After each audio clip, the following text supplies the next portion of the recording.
ತಗ್ಗಿಸಲು ಬಹುದು ಪ್ರಾಣನಾಯ ಕೃಷ್ಣಯ್ಯ ನಿನ್ನಡಿಯ ಬಿಡಲಾಗದು ಬಿಡುವುದೇ ತೊರೆದು ಜೀವಿಸಬಹುದೇ ತೊರೆದು ಜೀವನ ಚರಣಗಳ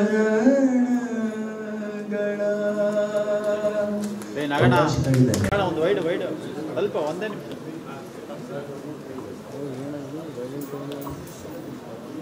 ವಿಜಯ್ ಕುಮಾರ್ ಅವರು ಕಾರ್ಯಕ್ರಮಕ್ಕೆ ಬಂದಿರ್ತಾರೆ.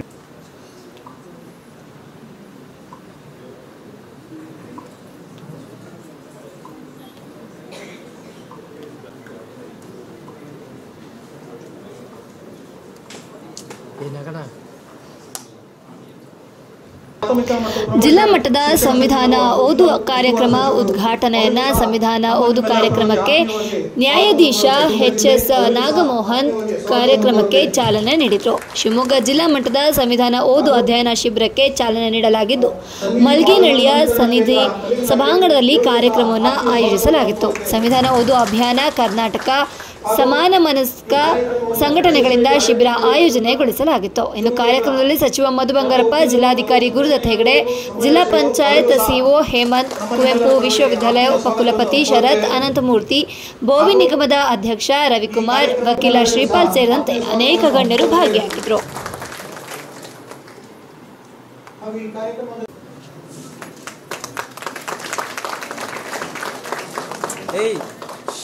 ಯಾರು ಈ ಕಡೆಗೆ ಬರ್ರಿ, ಸೈಡಿಗೆ ಒಂಚೂರು.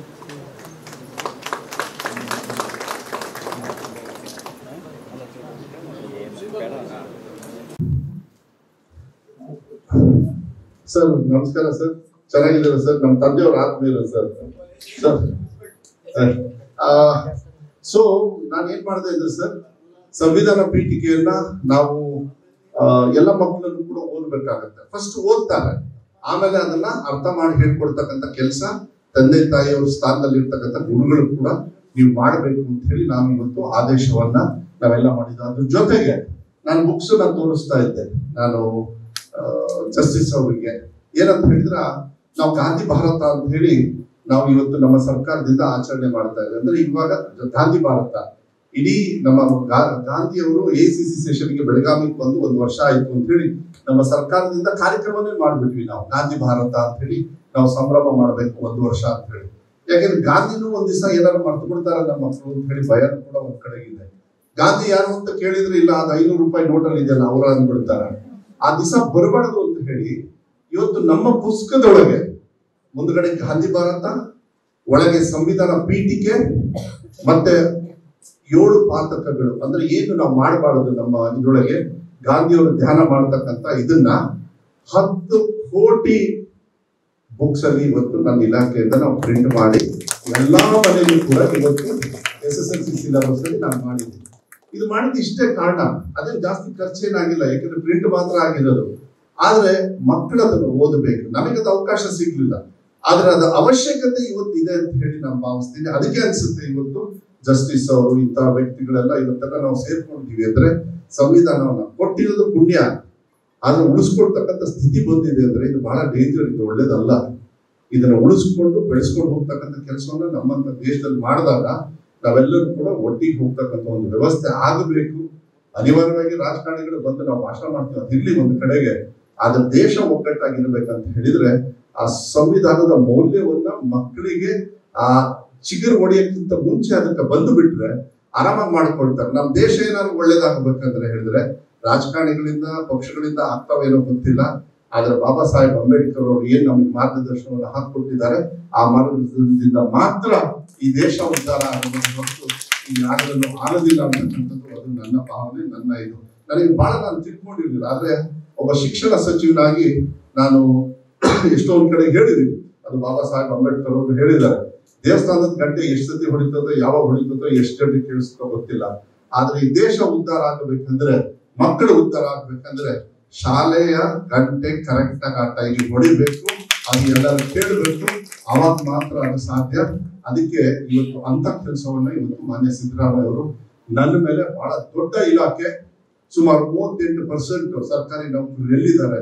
ನನ್ನ ಇಲಾಖೆಯಲ್ಲಿದ್ದಾರೆ. ಬಹಳ ದೊಡ್ಡ 41-42 ಸಾವಿರ ಕೋಟಿ ನಿಮ್ಮ ಟ್ಯಾಕ್ಸ್ ಹಣನ ನಾನು ಕಟ್ತಾ ಇದ್ದೀನಿ, ನಾನು ಖರ್ಚು ಮಾಡ್ತಾ ಇದ್ದೀನಿ. ಅದು ಬಹಳ ಅರ್ಥಪೂರ್ಣವಾಗಿ ಆಗಬೇಕು ಅಂತ ನಿಟ್ಟಿನ ಮೇಲೆ ಇಂಥ ಕೆಲವು ಕಾರ್ಯಕ್ರಮಗಳನ್ನ ನನ್ನ ಇಲಾಖೆಯಲ್ಲಿ ನಾನು ಮಾಡ್ತಾ ಇದ್ದೀನಿ. ವಿಶ್ವಾಸ ಇಟ್ಕೊಳ್ಳಿ. ನಾನು ಏನು ಸ್ವರ್ಗದಿಂದ ನಾನು ಆಯ್ಕೆ ಇರ್ಬೋದು, ನನಗೂ ಒಬ್ಬ ಮಗ ಇದ್ದಾನೆ. ಆದರೆ ಈ ರಾಜ್ಯದಲ್ಲಿ ದೇಶದಲ್ಲಿ ಇರ್ತಕ್ಕಂಥ ಎಲ್ಲ ಮಕ್ಕಳಿಗೂ ಕೂಡ ಒಳ್ಳೆ ಎಜುಕೇಶನ್ ಸಿಕ್ಕಾಗ ಮಾತ್ರ ಈ ದೇಶ ಒಂದು ಕಡೆ ಪ್ರಗತಿಯಾಗಿ ಹೋಗ್ತದೆ. ಜಾತ್ಯತೀತತೆಯನ್ನು ಬಿಟ್ಟು ಸಮಾನತೆಯನ್ನು ತಗೊಂಡು ಹೋಗ್ತಕ್ಕಂಥ ವ್ಯವಸ್ಥೆ ಅವಶ್ಯಕತೆ ನಮ್ಮ ದೇಶದಲ್ಲಿ ಏನಿದೆ ಅದು ಪ್ರಾಮಾಣಿಕವಾಗಿ ಆಗುತ್ತೆ ಅಂತಕ್ಕಂಥದ್ದು ವಿಶ್ವಾಸದ ಮೇಲೆ ನಾನು ಈ ಮಾತನ್ನ ಹೇಳ್ತಾ, ದಯವಿಟ್ಟು ಯಾರಿಗಾರು, ಯಾಕಂದ್ರೆ ರಾಜಕಾರಣಿಗಳು ಮಾತಾಡ್ತಾನೆ ಇರ್ತೀವಿ, ಇನ್ನೂ ಮಾತಾಡಕ್ಕೆ ಆಸೆ ಇರ್ತದೆ. ಆದ್ರೆ ಯಾವುದೇ ತರದ ಮಾತುಗಳಿದ್ರು ಕೂಡ ಆ ದೇಶದ ವಿಚಾರ, ಒಗ್ಗಟ್ಟಿನ ವಿಚಾರ ಎಲ್ಲರೂ ಕೂಡ ಪ್ರೀತಿ ವಿಶ್ವಾಸದಿಂದ ಹೋಗ್ತಕ್ಕಂಥ, ಹೆಜ್ಜೆ ಇಡ್ತಕ್ಕಂಥ ಆ ಕೆಲಸವನ್ನು ಇವತ್ತು ಈ ವೇದಿಕೆ ಮೂಲಕನೂ ಕೂಡ, ಮಾಧ್ಯಮದ ಮೂಲಕ ಏನ್ ನಾವು ಮಾಹಿತಿಯನ್ನು ಕೊಡ್ಲಿಕ್ಕೆ ನಾವು ಹೋಗ್ತಾ ಇದ್ದೀವಿ, ಅದು ಬಹಳ ಅರ್ಥಪೂರ್ಣವಾಗಿ ಆಗ್ಬೇಕು. ಇಂಥ ಕಾರ್ಯಕ್ರಮದಲ್ಲಿ ನಾವು ಭಾಗವಹಿಸ್ತಕ್ಕಂಥದ್ದು ನನ್ನ ಪುಣ್ಯ ಅಂತಕ್ಕಂಥದ್ದನ್ನ ಈ ಸಂದರ್ಭದಲ್ಲಿ ಹೇಳ್ತಾ, ಮಹಾನ್ ವ್ಯಕ್ತಿಗಳಿದ್ದಾರೆ, ನೀವೆಲ್ಲರೂ ಕೂಡ ನಿಮ್ದೇ ಆಗಿರ್ತಕ್ಕಂಥ ಒಂದು ಸ್ಥಾನಮಾನವನ್ನ ಮತ್ತೆ ನಾಗಮೋಹನ್ ದಾಸ್ ಅವರು ಸಾಹೇಬ್ರನ್ನ ಸರ್ ಬಹಳ ಸಂತೋಷ ಸರ್. ಅಲ್ಲಿ ಮಾತು ಕೇಳಿದ್ದೆ ಸರ್ ಗದಗಲ್ಲಿ. ಇವತ್ತು ಮತ್ತೆ ಒಂದು ನಿಮ್ಮ ನೇತೃತ್ವದಲ್ಲಿ ಒಬ್ಬ ಶಿಕ್ಷಣ ಸಚಿವನಾಗಿ ಅರ್ಜೆಂಟ್ ಆಗಿ ನಾನು ಟೀಚರ್ಸ್ ರಿಕ್ರೂಟ್ಮೆಂಟ್ ಇದೆ ಸರ್. ನೀವು ಮುಂದೆ ನಮಗೆ ಬೇಗ ಆ ಕ್ಯಾಟಗರಿನೆಲ್ಲ ಕೊಟ್ಟು ಬಿಟ್ರೆ ನಾವು ಕೂಡ ಮುಂದೆ ಹೋಗ್ತಕ್ಕಂಥ ಅರ್ಥ ಆಯ್ತಲ್ಲ ಸರ್. ನಾನು ಏನ್ ಹೇಳಲ್ಲ, ಇಂಥ ವೇದಿಕೆಯಲ್ಲಿ ಕೇಳ್ತೀನಿ ಅನ್ಕೊಳಕ್ ಹೋಗ್ಬಿಟ್ರಿ. ಏನಾಗಿದೆ ಸರ್, ಮಕ್ಕಳಿಗೆ ಪಾಠ ಹೇಳ್ಕೊಡಕ್ಕೆ ಟೀಚರ್ ಅವ್ರು ಕಾಯ್ತಾ ಇದ್ದಾರೆ. ಅದು ಕ್ಯಾಟಗರಿ ಒಂದು ಬಂದ್ರೆ ಸುಮಾರು 15-16 ಸಾವಿರ ಟೀಚರ್ಸ್ ನಾನು ರಿಕ್ರೂಟ್ ಮಾಡ್ತಾ ಇದ್ದೀನಿ. 51,000 ಟೀಚರ್ ಶಾರ್ಟೇಜ್ ಇದೆ ಸರ್. ಅತಿ ಶಿಕ್ಷಕರ ಮೇಲೆ ನಾನು ಮಾಡ್ತಾ ಇದ್ದೀನಿ, ಏನ್ ಕೊರತೆ ಏನಿಲ್ಲ. ಆದ್ರೆ ಪರ್ಮನೆಂಟ್ ಆಗಿ ಕೊಟ್ರೆ ಅದಾಗ್ತದೆ. ಎಷ್ಟೇ ಆದ್ರೂ ಫಸ್ಟ್ ಗುರುಗಳು ಯಾರಂದ್ರೆ ತಂದೆ ತಾಯಿ ಅಂತಾರೆ, ಆದ್ರೆ ಗುರುಗಳು ಯಾರಾದ್ರೂ ಒರಿಜಿನಲ್ ಟೀಚರ್ಸ್, ಅದೇನು ಮಾಡೋದಕ್ಕಾಗೋದಿಲ್ಲ. ಅದಕ್ಕೆ ಅಂತ ಟೀಚರ್ಸ್ ಕೊಡ್ತಕ್ಕಂಥ ವ್ಯವಸ್ಥೆನ ನಾನಂತೂ ಹೇಳಿದ್ದೀನಿ ಸರ್. ಅದು ಇಡೀ ರಾಜ್ಯಕ್ಕೆ ಸೀಮಿತವಾಗದ, ನನ್ನ ಇಲಾಖೆ ಅಂತ ಹೇಳಲ್ಲ. ಎಷ್ಟಾಗ್ಲಿ ಬಹಳ ಸಂತೋಷ ಸರ್. ಇಂಥದ್ರೊಳಗೆ ದಯವಿಟ್ಟು ಎಲ್ಲರಲ್ಲೂ ಕೂಡ ಹೃದಯಪೂರ್ವಕ ಕ್ಷಮೆಯನ್ನು ಕೂಡ ಕೇಳಲಿಕ್ಕೆ ಇಷ್ಟಪಡ್ತೇನೆ. ಅನಿವಾರ್ಯವಾಗಿ ನನ್ನ ಪಾಡಿಗೆ ನಾನು ಮುಂದೆ ಹೊರಡ್ಲಿಕ್ಕೆ ತಾವೆಲ್ಲರೂ ಕೂಡ ಅವಕಾಶ ಮಾಡಿಕೊಡ್ಬೇಕು ಅಂತಕ್ಕಂಥದ್ದನ್ನು ಹೇಳಿ, ಶ್ರೀಪಾಲ್ ಅವರೇ ಬಹಳ ಸಂತೋಷ. ನೀವು ನಿಮ್ಮ ಸ್ನೇಹಿತರು, ನಿಮ್ಮ ಟೀಮ್ ಏನು ಇವತ್ತು ಇಂಥ ಒಂದು ಕೆಲಸಗಳನ್ನು ಮಾಡ್ತಾ ಇದ್ದೀರಿ. ಯಾವುದೇ ಸಂದರ್ಭದಲ್ಲಿ ಏನೇ ಇದ್ರೂ ಕೂಡ ಒಬ್ಬ ಸಾಮಾನ್ಯ ಜನರಾಗಿ ನಿಮ್ ಜೊತೆ ಯಾವತ್ತೂ ಕೂಡ ನಾನು ಹೋರಾಟಕ್ಕೆ ಇರ್ತೀನಿ.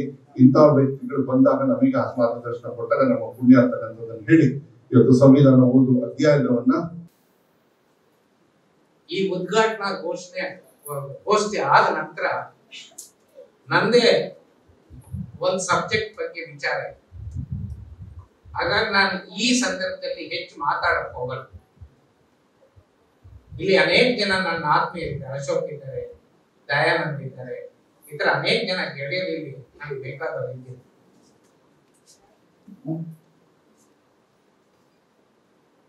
ಎರಡು 2018ರಲ್ಲಿ ಸಂವಿಧಾನ ಓದು ಅಂತ ಪುಸ್ತಕ ಬರೆದಿದೆ. ಅಲ್ಲಿಂದ ಇಡೀ ರಾಜ್ಯದ ಉದ್ದಕ್ಕೂ ಒಂದು ಅಭಿಯಾನ ಪ್ರಾರಂಭ. ಸಾವಿರಾರು ಉಪನ್ಯಾಸಗಳನ್ನ ನಾವು ನೀಡಿದ್ವಿ. ಅವಾಗ ನಮ್ಗೆ ಯೋಚನೆ ಬಂತು, ನಾನು ಒಬ್ಬ ಹೋಗಿ 5 ವರ್ಷಕ್ಕೆ 2,000 ಉಪನ್ಯಾಸಗಳನ್ನು ಕೊಟ್ಟಿದ್ದೀನಿ. ನಾನು ಸಾಯೋ ಒಳಗಡೆ ಇಡೀ ರಾಜ್ಯ ತಲುಪೋಕ್ ಆಗೋಲ್ವೇನೋ. ಹಾಗಾದ್ರೆ ಏನ್ ಮಾಡ್ಬೇಕು? ಕನಿಷ್ಠ ಒಂದು ಜಿಲ್ಲೆಗೆ ನನ್ನಂಗೆ ಮಾತಾಡ್ತಕ್ಕಂತ ಒಂದು 100 ಜನನ್ನಾದ್ರೂ ತಯಾರು ಮಾಡ್ಬೇಕು. ಅವರು ಈ ಅಭಿಯಾನ ಮುಂದುವರಿಸಬೇಕು, ಈ ರಥನ ಮುಂದಕ್ಕೆ ಕೊಂಡೊಯ್ಯಬೇಕು. ಆವಾಗ ನಾನು ನನ್ನ ಬಳಗ ನಾವೆಲ್ಲ ಯೋಚನೆ ಮಾಡಿದ್ದು, ಇಲ್ಲ ಒಂದೊಂದು ಜಿಲ್ಲೆಯಲ್ಲಿ ಒಂದು 200-250 ಜನನ್ನ ಸೇರಿಸಿ, ಆಸಕ್ತಿ ಇರೋರನ್ನ ಒಂದ್ ಕಡೆ ಸೇರಿಸಿ 2 ದಿವಸ ಸಂವಿಧಾನದ ಬಗ್ಗೆ ಅವ್ರಿಗೆ ನಾವು ಅರಿವನ್ನು ಮೂಡಿಸೋದಕ್ಕೆ ಸಾಧ್ಯ ಆದ್ರೆ ಅವರು ತಾಲೂಕಾ ಮಟ್ಟಕ್ಕೆ ಹೋಗ್ತಾರೆ, ಗ್ರಾಮ ಮಟ್ಟಕ್ಕೆ ಹೋಗ್ತಾರೆ, ಜನರ ಮಧ್ಯೆ ಹೋಗ್ತಾರೆ, ಈ ರಥ ಹೇಳ್ಕೊಂಡು. ಆ ರೀತಿ ಯೋಚನೆ ಮಾಡಿ ಜಿಲ್ಲಾ ಕೇಂದ್ರಗಳಲ್ಲಿ ನಾವು ಈ ಕಾರ್ಯನ ಮಾಡ್ತಾ 14ಕ್ಕಿಂತ ಕಾರ್ಯಕ್ರಮಗಳನ್ನು ಮುಗಿಸಿ ಇವತ್ತು ನಾವು 15ನೇ ಕಾರ್ಯಕ್ರಮದಲ್ಲಿ ಶಿವಮೊಗ್ಗದಲ್ಲಿ ಕೂಡ ಶ್ರೀಪಾಲ್ ಅವರ ವಕೀಲರ ಸಂಘದಲ್ಲಿ ಹಿಂದೆ ಇದೇ ವಿಚಾರದ ಬಗ್ಗೆ ನನ್ನ ಉಪನ್ಯಾಸನ ಏರ್ಪಡಿಸಿ JS ನಾಗರಾಜ್ ಅವರು ಅವರ ಕಾನೂನು ಕಾಲೇಜಿನಲ್ಲಿ, ಅವರ ಜನತಾ ಶಿಕ್ಷಣ ಸಂಸ್ಥೆಗಳಲ್ಲಿ, ವಿಶ್ವವಿದ್ಯಾಲಯ ಕೇಂದ್ರಗಳಲ್ಲಿ, ಇಲ್ಲಿನ ಅನೇಕ ಕಾಲೇಜುಗಳಲ್ಲಿ ನಾವು ಈ ಕಾರ್ಯಕ್ರಮ ಮಾಡಿದ್ವಿ. ಆದ್ರೆ ಇವತ್ತು ನಿಮ್ಮಂತ ಆಕ್ಟಿವಿಸ್ಟ್ ಅನ್ನ ಒಂದ್ ಕಡೆ ಸೇರಿಸಿ ಒಂದು 2 days ಇಂಟೆನ್ಸಿವ್ ಈ ಕಾರ್ಯಕ್ರಮನ ಮಾಡಿದ್ರೆ ನಿಮ್ಮಿಂದ ಒಂದು 100 ಜನ ಈ ಅಭಿಯಾನ ಮುಂದುವರಿಸಿ ಜನರ ಮಧ್ಯೆ ಹೋಗಿ ತಿಳುವಳಿಕೆ ಕೊಟ್ರೆ ಅದು ಸಹಾಯ ಆಗುತ್ತೆ, ಪರಿಣಾಮಕಾರಿಯಾಗುತ್ತೆ ಅನ್ನೋದು ನಮ್ಮ ಚಿಂತನೆ ಆಯ್ತು. ಹಾಗಾಗಿ ಇಡೀ ನಮ್ಮ ತಂಡ ಇವತ್ತು ನಿಮ್ಮೂರಿಗೆ ಬಂದು ನಿಮ್ಮ ಮುಂದೆ ನಿಂತಿದ್ದೀವಿ. ಇದು ಬಹಳ ಮುಖ್ಯ ಅಂತ ನಮ್ಗೆ ಅನಿಸಿದೆ. ನಾನು DC ಅವ್ರ ಜೊತೆ ಮಾತಾಡ್ತಾ ಹೇಳಿದೆ, ದೇಶದಲ್ಲಿ ನಾವು ಅನೇಕ ರಾಜಕೀಯ ಪಕ್ಷಗಳನ್ನು ನೋಡಿದ್ವಿ, ಅನೇಕ ರೀತಿಯ ಆಡಳಿತಗಳನ್ನ ನೋಡಿದ್ವಿ. ನಮ್ಗೆ ಇಷ್ಟ ಬಂದಾಗ ನಮ್ಗೆ ಸರ್ಕಾರಗಳನ್ನು ಬದಲಿಸಿ, ಆದ್ರೆ ಇವತ್ತು ಎಲ್ಲಿ ಬಂದು ನಿಂತಿದ್ದೀವಿ ಅಂತಂದ್ರೆ, ನೀವ್ ಯಾರಾದ್ರೂ ದೇಶನ ಆಡ್ರಪ್ಪ, ಆದ್ರೆ ಸಂವಿಧಾನದ ಪ್ರಕಾರ ಆಡಳಿತ ಅನ್ಕೊಡಿ.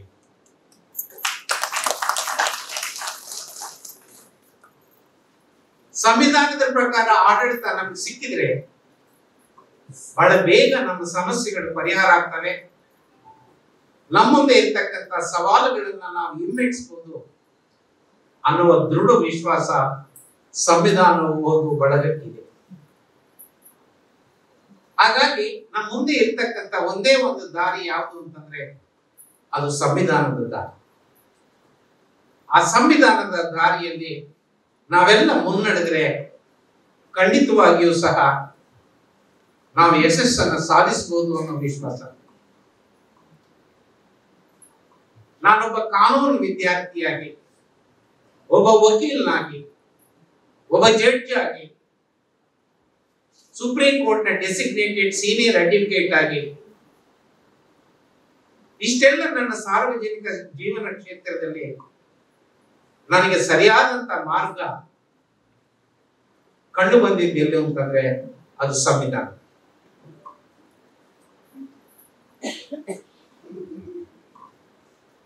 ನಾನು ವಕೀಲನಾಗಿದ್ದಾಗ ನನ್ನ ಸಿದ್ಧಾಂತ ಬೇರೆ, ನಾನು ಜಡ್ಜ್ ಆದಾಗ ನನ್ನ ಸಿದ್ಧಾಂತ ಮುಖ್ಯನಾ ಸಂವಿಧಾನ ಸಿದ್ಧಾಂತ ಮುಖ್ಯನಾ ಅಂತ ಸಂಘರ್ಷ. ಆಗ ನಾನು ಕಂಡುಕೊಂಡಿದ್ದ ದಾರಿ ಏನು ಅಂತಂದ್ರೆ, ನಾನ್ ನಂಬಿರೋ ಸಿದ್ಧಾಂತ ಎಲ್ಲ ಈ ಸಂವಿಧಾನದಲ್ಲಿದೆ.